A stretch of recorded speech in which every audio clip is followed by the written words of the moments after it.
Okay, the news media. This chapter is split into two modules. And a bit of a disclaimer or note about this section. This is both a large section and an important one, which is why it is split into two modules. It is also likely to be one of the more controversial topics we will be covering.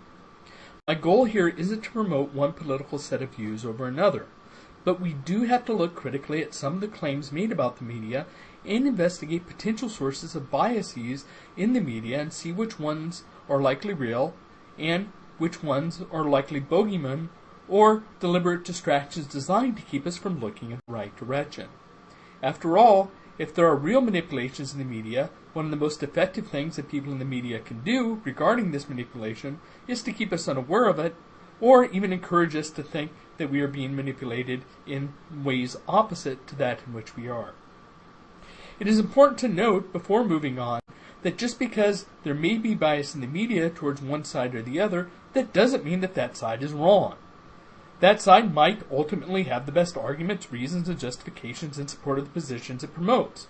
We're not looking here to see which types of political views are likely correct. What we want to know is that people are being presented with a well-rounded view of the news. We are concerned about this in a democracy if we believe that a fundamental part of the process isn't just the conclusion that people reach, but the fact that people actively participate in their government in a free and informed fashion. To that extent, if we tend to favor the political side that tends to manipulate, we should be against the manipulation. If one believes that the side one favors has the best arguments, then one would hope that, if the population were fairly presented with good information, they would overall tend to make good decisions. This is a logic class, and I have no political agenda. But it is impossible to talk about media bias without talking about politics, and it's my duty to do so as honestly as I can, looking at the data in the most objective way I can. That said, disagreement is at the heart of philosophy. Everybody should always be looking for arguments against what the book says, against what I say, and against, in fact, anything politicians, pundits, friends, family, religious and cultural leaders have to say. Critical reasoning requires being critical. Always search for the weaknesses in any argument you hear or read. If you search for these weaknesses and don't find them, or find that they are ultimately defendable, you didn't waste your time. What you have done was more firmly ground your belief. Holding a correct belief that isn't justified is only slightly better than holding a wrong belief. What we want is not only to hold correct beliefs, but hold them for the correct reasons. And it's also again worth emphasizing that the lecture content in this module supplements material in the book. You'll be getting new additional material in the lecture, not just rehashing material in the book, although I will be explaining and elaborating some of the elements in the book as well. The media is powerful. It is so powerful that it is sometimes called the fourth estate. In other words, we have Congress, we have the Supreme Court, we have the presidency, and we have the media. And it really is powerful. The news is how we know about the world around us, and in a democracy that is essential. The media not only informs, but it sets the agenda for the topics that we will debate. The media is just as powerful in what it chooses not to discuss as in what it chooses to discuss, which we'll talk more about in the next module. If the news does its job well, it can be a powerful check against corruption and manipulation. If it sells out, it can be just as powerful a force for enabling corruption and manipulation. Suffice it to say for the moment that control of the media is control of information flow. And in a democracy, information is what people need to make informed decisions. Powerful interests, therefore, have an interest in media output. Here's a fun quiz. According to Reporters Without Borders, a non-profit organization that measures the levels of freedom worldwide based on things like levels of government censorship, independence of press, reporters being jailed, and so forth, which one of the following countries does the U.S. have a freer press than? The U.S. has a freer press than which of the following countries? Germany, Mexico, El Salvador, Poland, or Uganda? While you think about that, let me talk a little bit more about what we'll be covering in this presentation. In this module, we are primarily going to talk about the political spectrum, social versus economic issues and bias, the power of the media, which we've already talked about, the myth of liberal media, and types of bias. We'll be talking about some of these in this and some of these in the next. For this module, we'll at least touch on the topics that have asterisks next to them. This is a two-part module, so we're going to be looking at more detail at some of these next time. So here are some of the topics. Corporate bias, advertiser bias, bias for safety or fear, bias by omission, bias of laziness and cheapness, bias by selection of sources, bias by story selection or gatekeeping, bias by labeling, bias by spin, bias towards sensationalism or entertainment bias, bias towards appearing balanced, and bias towards the audience. Okay, so did you try our little fun quiz? According to Reporters Without Borders, the U.S. is freer than none of the countries listed. That's right, none of them, not even El Salvador. In 2014, we are currently ranked as 46th freest country in the world in terms of freedom of the news media. That is down 13 countries from 2013, which still isn't all that great. The map shows the U.S. as having satisfactory freedom of the press, but not good as many of us are led to believe. It should be noticed that freedom of the press in the extraterritorial areas under U.S. control is much, much worse than level 46. Originally, I wanted a scrolling list with more of the countries, but PowerPoint seems to have a hard time advancing the slides automatically if I do that. So here you can see a list of the countries above us and us in terms of them. I'll give you a couple seconds and then I'll move on.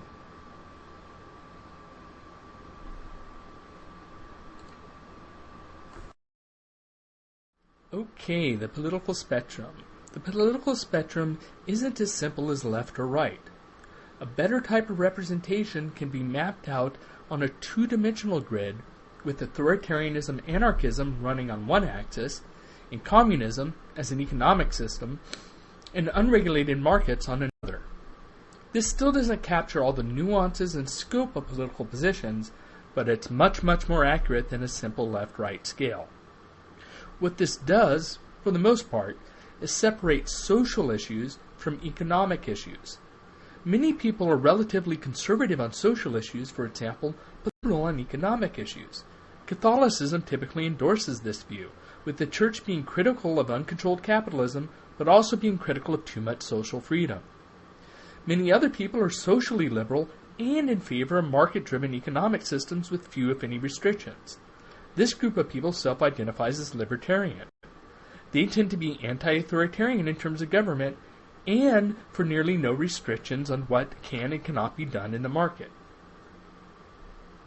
As mentioned, this doesn't fully capture the political spectrum. What we call conservative economically can mean favoring unrestricted markets. This is also sometimes classically liberal, but we won't confuse the issue here. Or it can mean being for government handouts to corporations and government protection of corporate monopolies. Libertarians, if they're true to their ideology, are just as much against corporate handouts as they are against government programs to the poor. For lack of a better term, we'll call the first type of conservative economic policy as economically libertarian, and the second type of conservative economic policy as corporatist. The second type of policy is that of mainstream Republicans and quite a few Democrats besides.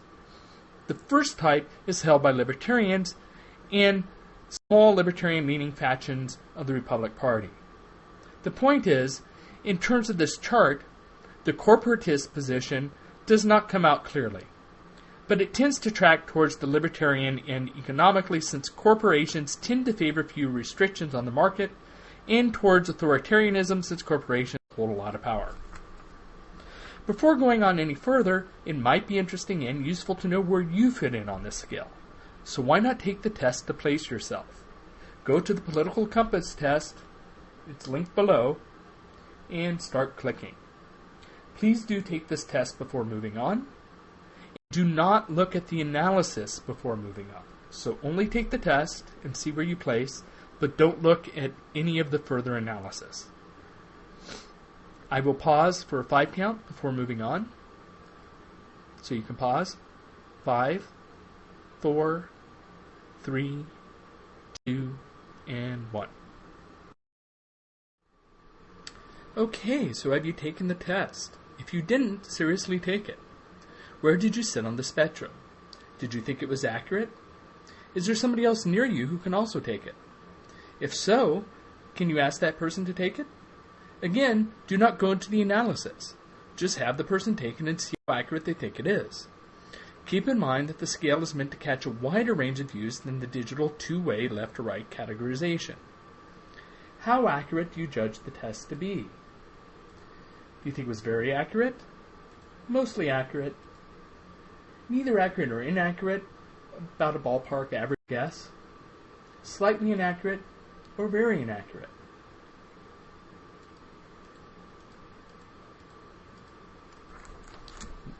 Moving on. Okay, now let's look a little bit at the analysis. What is conservative and what is liberal? One thing we are going to have to look at in this section is media bias, and one claim that is often leveled against the media, usually by the media itself, is that it has a liberal bias. To examine this claim, we need to know what we mean by liberal and conservative. Coming up with the scale was the first part of figuring out what we mean by liberal and conservative. Plotting some individuals on this chart will help us get an even more clear view of what we mean. So what are the quads of the chart? The upper left, the red area, would be people who are socially conservative but economically liberal. These are people who are concerned about economic egalitarianism but often have religious views that make them socially conservative. Pope Benedict XVI, for example, falls into this quadrant. The upper right quad contains people who are both socially and economically conservative. When we look at this quadrant, we see some Republicans, but you may be surprised at who else sits there. To the bottom right are libertarians, people who are economically conservative, usually in the unrestricted market sense, and also anti-authoritarian. The bottom left are liberals and progressives, people who are anti-authoritarian on social issues, but are concerned with economic policies that have more egalitarian results. Mitt Romney is in the upper right-hand quadrant. No surprise there. But look at where Obama landed. Only one square left of Romney economically, and not even an entire square below him in terms of social authoritarianism. This may shock some of you, but look at most of his policies regarding the NSA, drone strikes, his strict control over the media, his handling of Edward Snowden, and ask yourself if this doesn't seem accurate. Likewise, in spite of how often Obama is called a socialist by the far right, his economic policies do not seem to bear this view out. Of course, many Republicans are to the right of Romney economically, but the key thing here is that the head of the Democratic Party is not just in the conservative quadrant, he's in the right-hand authoritarian section of it. So who are these other people? Well, Jill Stein is Green Party, Stuart Alexander is in the U.S. Socialist Party, and notice that there's still quite a ways left to go in the U.S. version of the Socialist Party. Rocky Anderson, Justice Party. Gary Johnson, there's your libertarian. For a libertarian, he is not socially very liberal, but he's about as laissez-faire as one can get in economic terms. And who's that up there in the upper right-hand corner? That's Virgil Goode. No, not a member of the Nazi Party, but just a far right-wing member of the Republican Party. He is, however, almost as high up as Hitler in terms of authoritarianism. Of course, he's not necessarily representative of the Republican Party. There is a significant difference between Goode and Romney. I bring him up for a reason. Let's look at the plotting of U.S. senators.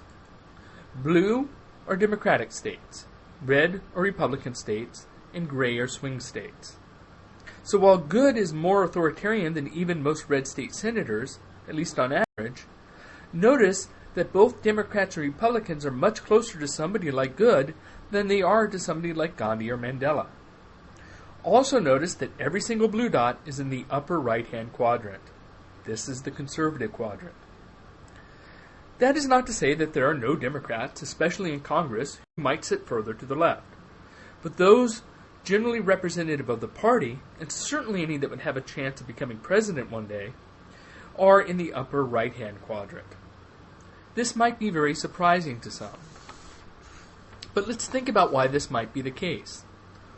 One reason is that everybody has been dragged to the right as the Republican Party moved further and further to the right over the last 30 years or so. Perhaps a larger part of this is due to the way that money works in politics. Both major parties are so dependent upon corporate sponsorship that you're not going to have many viable candidates that can sit on the left side of the economic axis. Both Republicans and Democrats have to be business friendly. The difference between them usually lay in what businesses they support and how they support them, as well as a matter of degree. One evidence of how friendly Democrats are to corporations is the fact that stock markets tend to do better in Democratic presidencies than during Republican ones. Certain very powerful and large businesses, however, do tend to do better during Republican presidencies. With Supreme Court rulings expanding the role of money in politics even further, one can expect this to get even more extreme. The point is that we do not have a true liberal economic party in the United States, at least not a viable one. Nevertheless, the Democrats are called the Liberal Party. My point here isn't to endorse liberal views. Whether liberal views are right or wrong or somewhere in between doesn't change the fact that the views are not well represented in politics and, as we will see, in the news media. It is that issue that we are analyzing, not the correctness or incorrectness of the beliefs themselves. But why would the news mislead us in this way? Well, it serves the interest of their corporate holders. If moderately conservative economic policies are seen as liberal and conservative policies are seen as moderate, it's easier to get their way in legislature. It serves the interests of the Democrats as well. They want to be seen as an alternative party. It serves the interest of Republicans too, who, holding economic views much further to the right, wish to paint moderate or even moderately conservative views as leftists for the same reason that corporations do, to make it easier to get their way on even more conservative issues. In short, it serves everybody's interest except for the voting population, who is fooled into thinking that they have more of a choice come election time.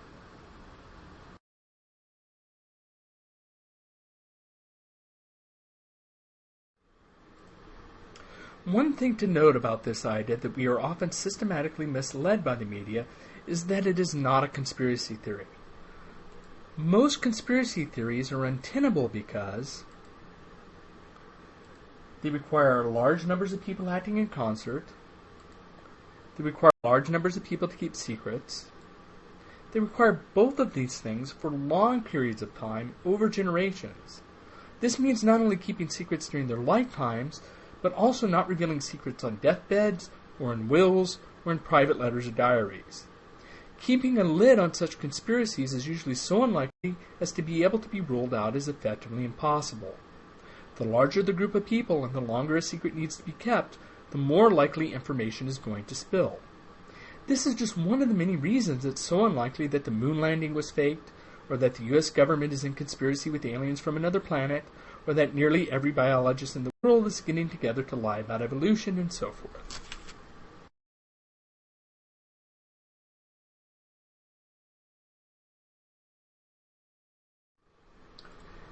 This, however, is different. Media and corporations and political organizations are not coordinating in dim, smoke-filled rooms discussing their plans in hushed tones. They are independently pursuing their own self-interest. The overall effects in the media, therefore, are self-organizing. Nobody needs to arrange an organization, a cabal, or conspiracy. This means that for the most part, there are no secrets to keep. When far right-wingers call Democrats liberals, they mean it. After all, the Democrats are left of them. Motivated reasoning is another factor. Such beliefs serve their interest, and so they are motivated to believe that they are true. This is a form of wishful thinking. In addition, they see their opposition as an enemy, and it is a universal tendency of people to portray enemies as extremists. Seen in this way, independent groups of powerful people acting in their own interests, not as organized conspiracy between disparate groups plotting to mislead the population, the situation not only seems believable, but natural.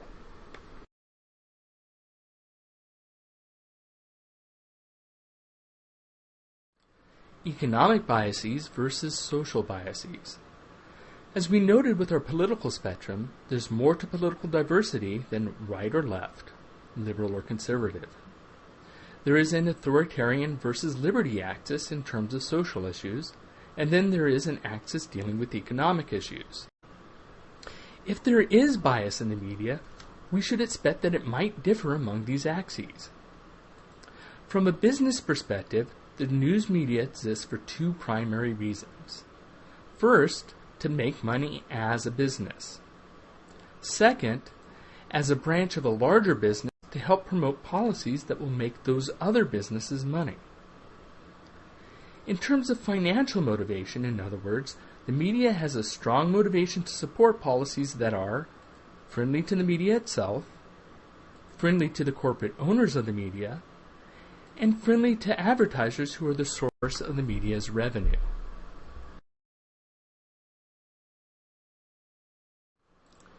But what about social issues? Those are another matter. From a business perspective, the media wants to have as large of an audience as possible. This means that they wish to appeal to the politics of the viewers. These tend by definition to be moderate, but right-tilted because it's easier to lose viewers by offending people by mentioning a controversy than by pretending that a controversy doesn't exist at all. For example, one isn't nearly as likely to lose viewers because an episode of a show doesn't contain something critical of mainstream religion as it is to lose viewers because it does have something critical in it, even if that thing is hotly debated by the characters. A television program in which a pregnant woman considers abortion as an option, even if she doesn't choose this option, is much more likely to lose viewership than one in which it simply never occurs to her to think about abortion at all. It isn't as likely to offend liberal viewers that she didn't think of having an abortion. After all, not mentioning abortion isn't the same thing as saying that abortion is wrong. But even considering it as a possible option is the kind of thing that would turn off many people who are against abortion. The same was true of interracial relationships for the longest time in television. One didn't lose viewers by not having interracial relationships. This didn't appear to people as the same thing as directly saying that they were wrong. But having such relationships would cost the station viewers from people who didn't like them. The same thing then became true for homosexual relationships. Not having homosexual characters in a television show didn't offend people very much. But just as with interracial relationships, homosexuals even existing in television was enough to lose viewers. The original Ellen DeGeneres show was pulled from the air in spite of decent ratings because some people were so offended at having an openly gay character on the air that advertisers were pulling their ads. Chrysler openly pulled its advertising, while McDonald's, Coca-Cola, JCPenney's, Domino's Pizza, Ford Motor Company, and General Motors quietly did so but didn't say why. ABC pulled the show. So the media is controversy averse if it might cost them viewers, but they do want controversy if it will stir up viewership. More about this in the next module. This means a rightward tilt overall because conservatism is more about keeping with tradition and liberalism is more often about change and challenging authority, which means that such views start off controversial. One slight tug to the left in terms of social issues is sentiments of fiction writers. Fiction writers often have a bit more leeway than news writers. Not a lot, but some at least. Additionally, they are artists who tend to associate with a more colorful and diverse crowd, so they tend to be more tolerant of alternative lifestyles. Nevertheless, producers and owners are much more powerful than writers. Fiction writers, television and cable and movie writers do not have free rein to express their ideas. They are still kept on a tight leash, especially if there is even the slightest indication that they are beginning to spook the sources of income, or if they begin to irritate the real sources of power, the owners. Also, it should be noted that such views are usually more social than economic. Additionally, the views of poorer people are not catered to as much as the political views of people with disposable income. The reason should be obvious. The media wants to have viewers who have money to spend on their advertisers. Those are the viewers who are coveted. In terms of social issues, the media doesn't have as much of a financial incentive to pull to the right as they do in terms of economic issues. Nevertheless, we should predict that they will, on average, pull slightly to the right for these reasons. Finally, the media's views will tend to reflect the views of their owners. Remember, papers and news stations are often owned by larger business interests, even apart from the advertisers they depend on. These owners, on average, have views that are more conservative than liberal.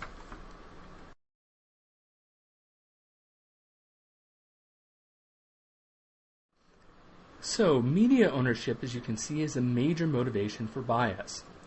Only 6 corporations control something like 96% of all news viewership and readership. The same companies have business interests. GE and Viacom are obvious examples. They don't just produce media. But all of these companies are heavily invested in producers of all sorts, from big oil to fast food to, well, you name it. Is it any wonder that every news outlet has a business show or section in their paper, but none of them have a labor section? Far more U.S. citizens are interested in labor issues. More U.S. citizens are affected by labor issues. Working conditions, holidays, the length of the work week, class action suits, health care, minimum wage, organized labor, collective bargaining, how to best get a raise. All these things could be covered in the paper to people's great interests. But it simply isn't in the best interest of the media companies, their owners, or their advertisers to tell workers how to do these things. In fact, it is in their best interest to tell workers to be content, to keep their nose to the grindstone, and if they don't make waves, it'll pay off. The power of advertisers is increased by the fact that once you move up the chain of ownership, very few master companies produce the vast majority of what you buy. Here's an image that was circulating on Reddit. Again, I realize that this is both going to be a shock to some people and upset others. And again, I want to emphasize that I'm not making a value judgment here. Perhaps one can argue that it's good that very few companies own so much and control so much of what we see and hear on the news.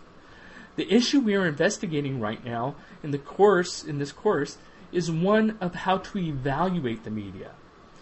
In order to evaluate the media, we have to be aware of potential biases. This means that we have to look at it honestly, regardless of whatever our personal politics are, or we risk fooling ourselves. So even if you think that bias in favor of corporate interest is a good thing, it is important in terms of critical thinking to be able to notice bias where it exists and to see why it exists where it does. I have no desire in this course to change people's voting habits. My goal is entirely focused on teaching people to become better critical thinkers.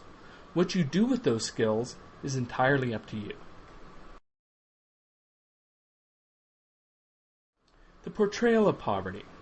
We are mostly going to be focusing on the news, but as part of getting a handle on bias in the media, it is worth noting how the poor are portrayed in television comedies. Here's the house from Married with Children. The family is portrayed as so poor they have to eat toaster shakings for breakfast. Do you know any shoe salesman working in the mall that could afford a house like this? How many of you can afford a house like this? Here's the Simpsons household. Sure, it's a cartoon, but they're portrayed as always in debt. But the house is huge, with a large yard to boot. Here's the house from the Drew Carey Show. 3 stories. The whole premise of the Drew Carey Show is that he was stuck working in a dead-end, low-paying job that he hated. And here's the house from Roseanne.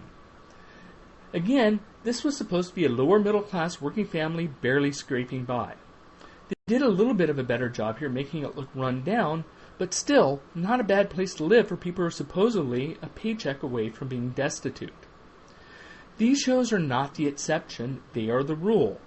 Even in Everybody Hates Chris, a show where the father has to work many jobs to keep the family afloat, the apartment sure looks very roomy on the inside. In fact, even in the 70s show Good Times, this show represented a family that was supposed to be very poor, really struggling, and everything looks pretty nice. And this was in the 70s, when media portrayal wasn't as bad as it is today.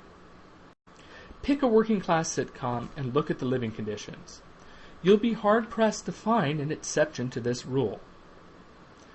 But why would the media want to fool us about this?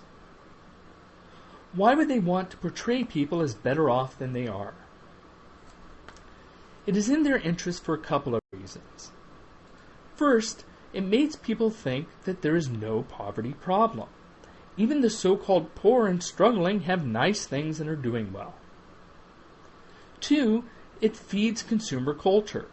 It says to people who are struggling, look at these people. They're struggling and see what they have. You're in the same position they are. Why don't you have these things? Again, no conspiracy is at work.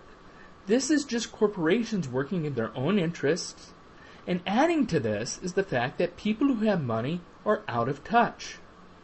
And again, because of motivated reasoning, they often really believe that poor people are doing quite well. The best first step in fooling others is to fool yourself.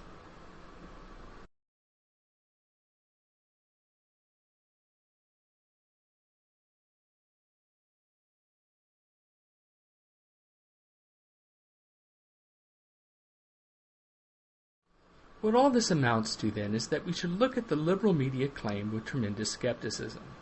When analyzed, the forces that act upon the media seem to pull the media in a conservative direction. Is there any evidence for the liberal media claim, then? The only real empirical evidence, apart from anecdotes, given in support of the claim of liberal media bias overall, that is to say over a wide range of media, not just individual papers or certain outlets, is that more reporters and broadcasters are Democrats than are Republicans. But there are problems with this evidence.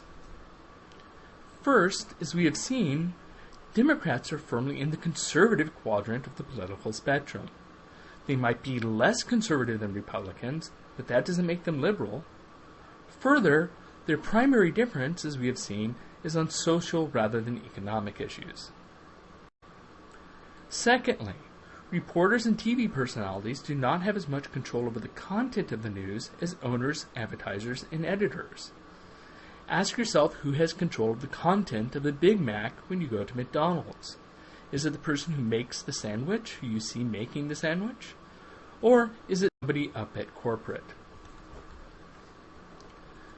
Thirdly, and perhaps most importantly, it doesn't matter what the theory is. The real test is to do studies and see what the evidence is. And the liberal media claim just doesn't pan out. To the right is a chart, but you can find study after study like this.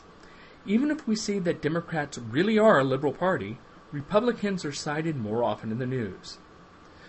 Also not shown in this chart is how often right-wing think tanks, such as the Heritage Foundation, the Cato Institute, the Institute for Justice, and other institutions, all funded by conservative business enterprises, are cited as if they are independent research institutions. These institutions masquerade as independent think tanks, and they give themselves liberty-friendly sounding names, but they are funded by big business because they serve the interest of big business. That isn't to say that the people who work for these institutions don't believe in what they are doing. Most of them do. But that just means that those are the people who get funding and get airtime. Look for institutions like these the next time you're watching the news. Then Google their sources of funding.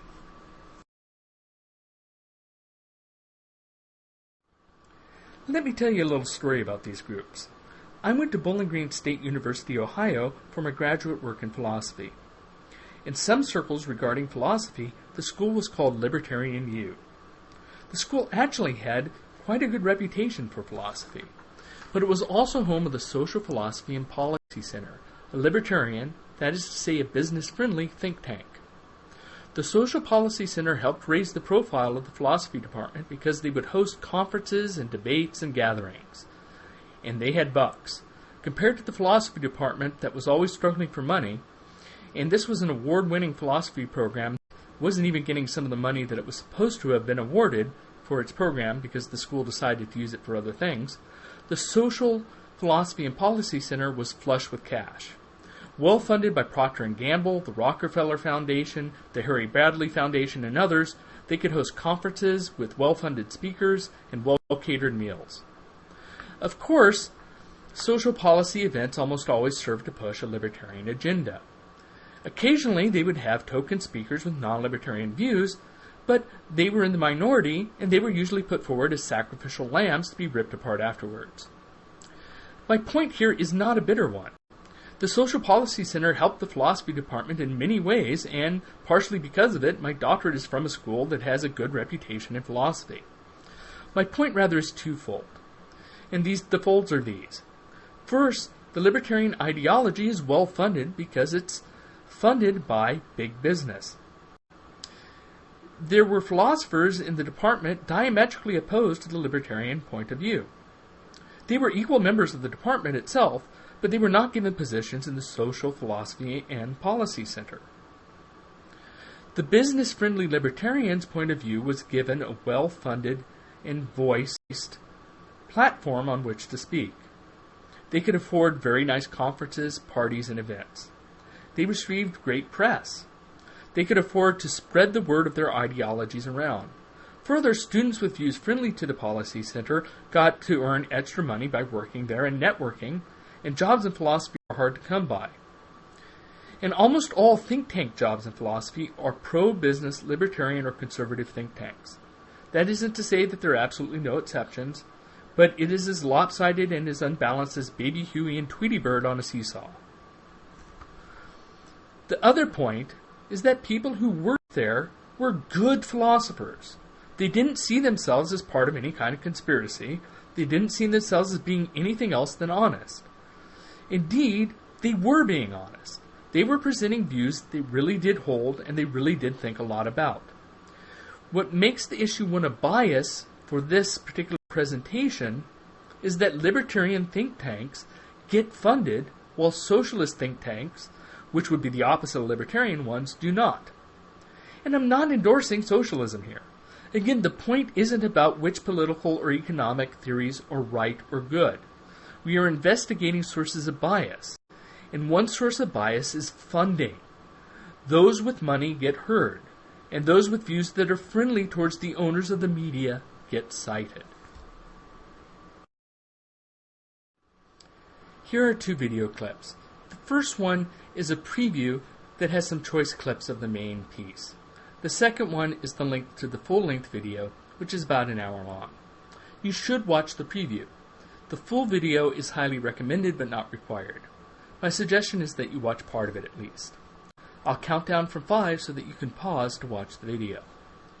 5, 4, 3, 2, and 1. These two videos are found on the web page. Click to open the web page, then watch in the players on the page itself. You should watch both of these. Again, I will count down so that you could pause the presentation to open up the page and view them. 5, 4, 3, 2, and 1. Okay, so that is the end of this presentation. So what was the point of this module? It was to break the grip of a lot of misconceptions we have about the media. In summary, the media is a business, so it should not surprise us that it has business interests. These interests are going to be economically very conservative and socially only moderately so. The media is beholden to its owners, its advertisers, the views of the audience, and those with disposable incomes are favored over those with little money, concerns about offending the audience. Further, media figures, and certainly owners, are subject to motivated reasoning and are often out of touch with people struggling from paycheck to paycheck. Not only theory, but studies show that conservative sources, especially economically conservative sources, are favored in the news. Pay special attention to think tanks such as the Heritage Foundation and the Cato Institute that are portrayed as independent but are funded and promoted by big business interests. Again, this doesn't mean that the researchers do not really believe what they're saying, and it doesn't mean that they're wrong. It just means that those are the researchers that actually get heard, while researchers for institutes that have the opposite opinion never or seldom get heard at all. And it's worth reiterating. There is no conspiracy at work here.